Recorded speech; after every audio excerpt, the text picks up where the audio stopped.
Hey guys, Crystal here. So, today we're going to do something a little bit different. Back in early December, Danny from the channel Somber Honey created a D&D writing tag. She tagged Wallis from the channel Wallissimo, and Wallis tagged me. So here we are. Admittedly, I actually didn't really understand what she was asking when we were talking about this D&D writing tag thing, but after watching her video and Danny's video, I understand what I'm in for.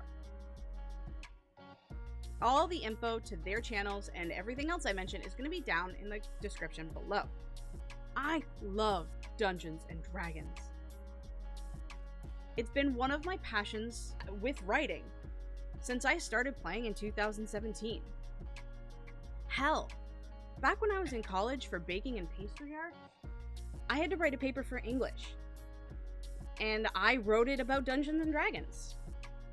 More appropriately, what it would be like having edible props during a D&D game, and how it would make the game so much more immersive. I touched on immersion, what that meant. I talked about what D&D was, and I talked about how the two things would meld together. Like, your characters go to an inn. Well, you have that food that's in the inn. In our campaign, we had food that would give you food buffs. And what about potions? What would it mean to actually be drinking that healing potion? What would it taste like? What would it smell like? What would it look like? Granted, I never actually tried that, but it's something I want to try in the future, after the pandemic's over, of course. It was a lot of fun to write, and my college professor was super impressed, because she played D&D, and thought it would be awesome to have that sort of setup. Anywho, after catching up with all of these tags, I spent all night thinking about what I wanted to say. And I'm not joking, I'm incredibly sleep deprived because my brain would not shut up. So much for the fact that I've actually had to write notes down to make sure that I say all the things I want to say, because if I don't, this video's gonna get rambly long. I'm ready to get started with this video. So, what is this D&D tag? It is separated into 2 sections. 5 questions for Dungeons and Dragons, and 5 questions for writing under a Dungeons and Dragons perspective. So let's get started with question number 1. What is your favorite thing about Dungeons and Dragons? My favorite thing has to be the story. It's my favorite part of tabletop gaming in general. I love the worlds the DMs build. I love the intrigue, I love the drama, especially since our campaign doesn't really shy away from the tough things. You know, death and intrigue and betrayal. Our characters have seen some shit. It is also my once a week social time where I get together with my friends. And we play make-believe for a few hours and forget about how crazy the world is. And for the most part, I've had the same group since high school, so lives have always been a little off-kilter. Do you prefer to be the DM or the PC player character? Honestly, I prefer being the player. I would love to try to DM, and occasionally I think about giving it a shot once whatever campaign we're working on is over. But I'm too worried that my control-freaky nature would railroad the players too much, and it wouldn't be very fun, or just not be good enough in general compared to our more common DMs. I mean, I'm married to one, and he's an amazing storyteller. And the other's my best friend, who, during our high school career, created the most elaborate story that I've ever been a part of. At one point, we actually did try to have a revolving DM situation, where the other players would become DMs for one night, while the other DM, said best friend, would be trying to plan the rest of the session. Because, you know, life gets in the way when you're at work and you're in high school and homework and stuff like that. And I tried it, and it was bad. Like, really bad. I can't even tell you. I did not account for player deviation. Being a character in a larger story is just more fascinating. It's also kind of like character beta testing for stories and stuff like that. I try a character concept out, and sometimes they end up in a story. In my current work in progress, one of the 2 sister characters is actually based off of the character from one of my campaigns. Question 3. Are you currently playing or DMing? And if you have any characters, talk about them. Right now, I am playing a game. Our D&D campaign is run by my husband, and of course, during pandemic, we've actually had to switch to digital. Thank God, because I don't think I could give up my D&D. So we run through Skype, and it's a party of 5.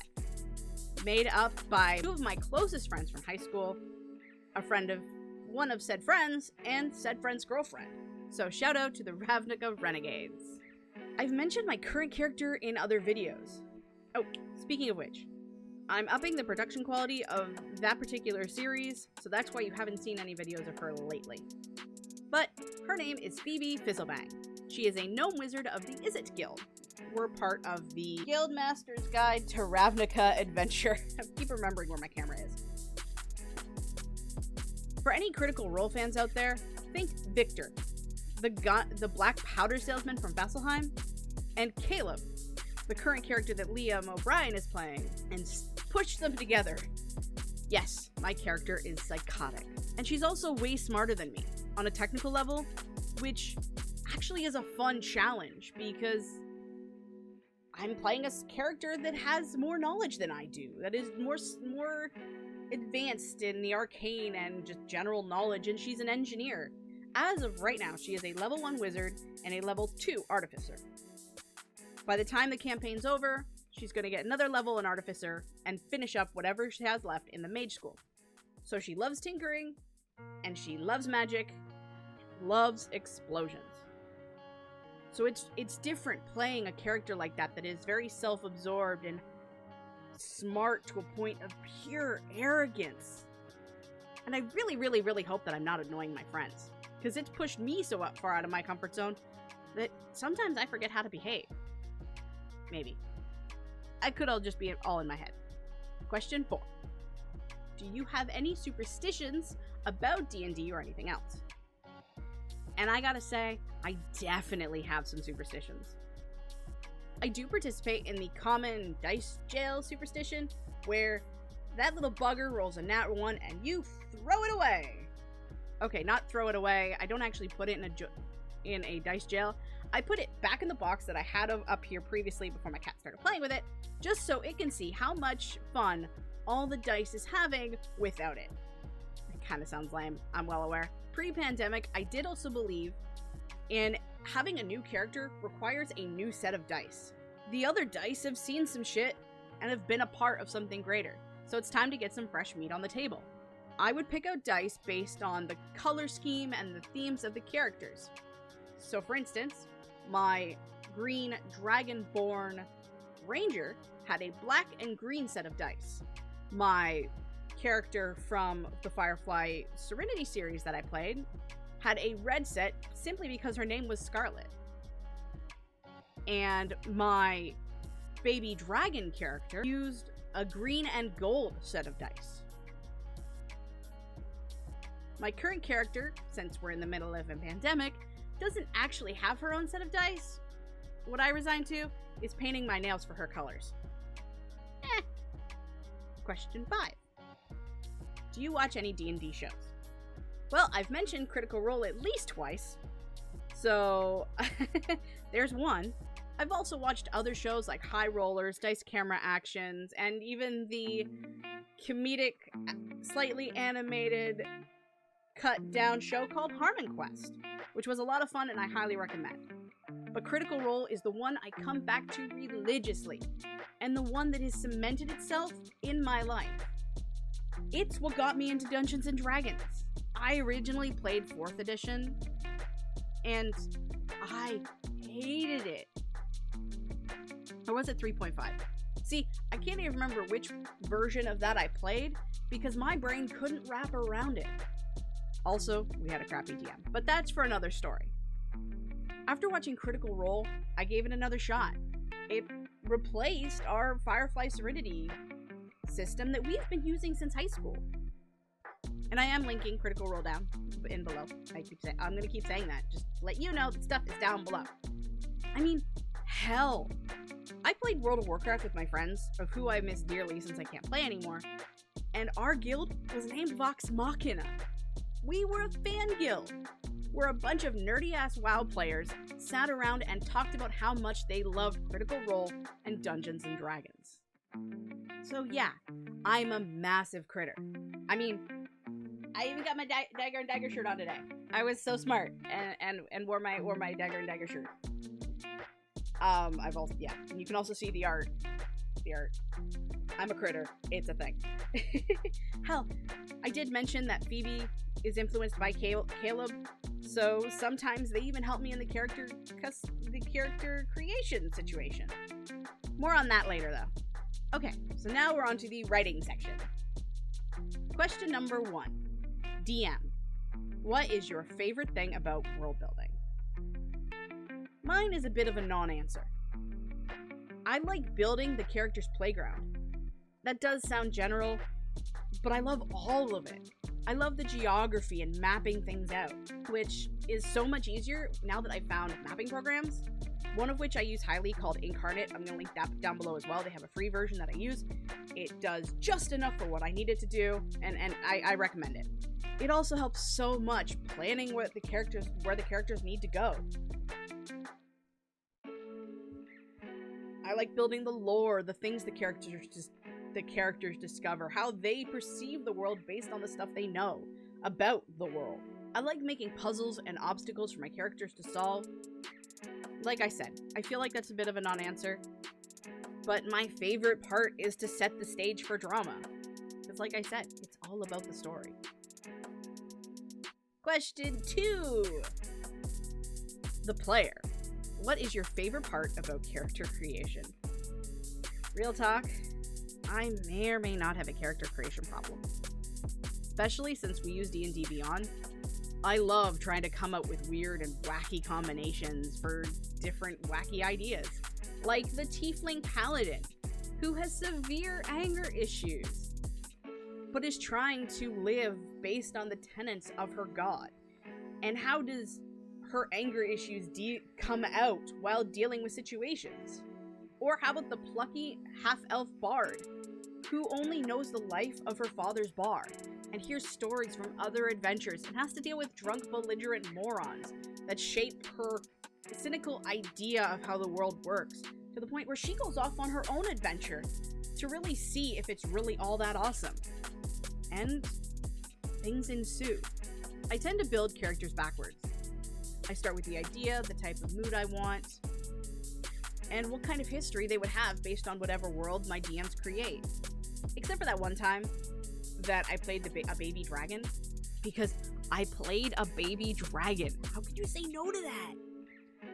I could sit here and talk forever about different character concepts and ideas, but this video would be super duper long. I love seeing where characters fit in with other players and what characters they've come up with and how they complement each other, or not in the case of Phoebe, because she's Phoebe.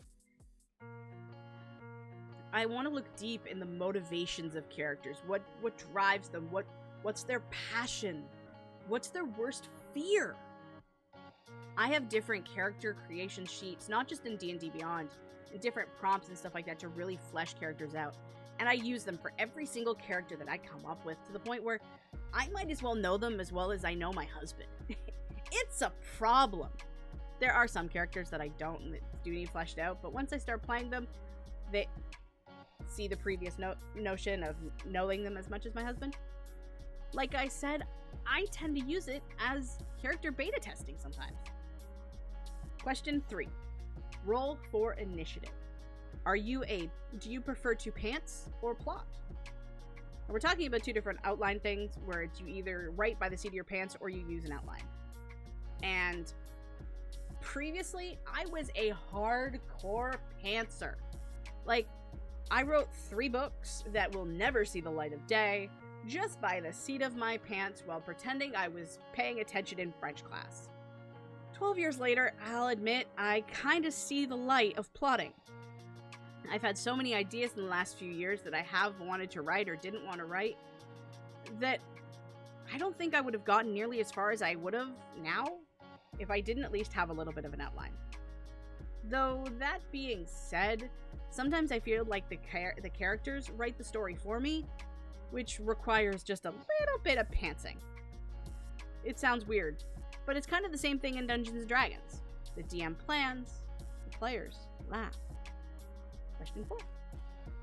Death saving throw. How likely are you to kill off one of your characters? If someone asked me this question 12 years ago, I would have said super likely. I mean, I'm not George R.R. Martin bad, but important people died. A lot. It's all about the drama. Death has to have a weight and a reason. And I wouldn't kill anyone needlessly. Or for shock value. Not a big fan of shock death. But my current work in progress series, people do die occasionally. Some of them are glorified red shirts, and some are important. But adult me understands the weight of death. One thing I like to do is death is a consequence of the character's actions. So the character has a choice. If they make the wrong choice, they have to live with whatever comes their way. And sometimes it's death. Question 5. Nat 20. What is your biggest writing success to date? My biggest success, by far, I've mentioned it before, it's my current work in progress. I mentioned before that I had a 12-year writing hiatus due to feeling that I wasn't good enough because of things that happened. Long story, not the point of this video. I never thought I would have ever completed another book. And I have. It's out in the world being critiqued by folk right now. And I'm waiting for notes back. Which is another thing. I'm terrified of people reading my stuff. And soon, maybe sometime, eventually, I'll be in the beta stages where even more people are going to give me feedback. I've relinquished that control. So this story has so much attached to the success, and it has its own successes and more successes attached to it. Success is everywhere. I'm gonna start gushing a little bit, I'm not gonna lie. I never thought I'd win NaNoWriMo. Well, I mean, I didn't know what NaNoWriMo was until this year. And just doing that was amazing. I only did it to see if I could. To prove to myself if I was still a writer. Because I'm in the middle of a serious identity crisis. And like I've been reminded a few times, I wrote. It's become a big thing. Nano led me to writing, which led me to AuthorTube, which led me to this video. I've met and talked to people that I genuinely admire. So yeah, finishing my first book that I've ever written within the last 12 years. I'm making a note here, huge success. So that's it. That's the D&D tag in all of its glory. And I want to hear what you guys think. Let me know what your answers are if you feel like answering any of these questions yourself. I'm putting the questions down below in the description as well, with everything else. Since the only creators I know that play D&D have already tagged me in it, I'm gonna tag all of you guys. If you're a creator and want to create a video, you have been tagged. If you have friends that are creators, in one sense of the word, tag them for me. Let's keep this wagon train a-moving. That was really lame the second I said it. I'm looking forward to hearing what you guys say. I want to know your stories, whether it's D&D or writing, or how both have influenced, or how you've influenced anything, how anything has influenced you. I'm rambling, but let me know down in the comments below. I'm excited to hear what you guys have to say. Thank you so very much for watching. I love you all. Check me out on Twitch Mondays and Wednesdays at 2 p.m. Eastern Standard Time. Sub and all of that YouTube blah blah blah blah blah. We will see you guys next time. And thank you once again, Wallis, for tagging me.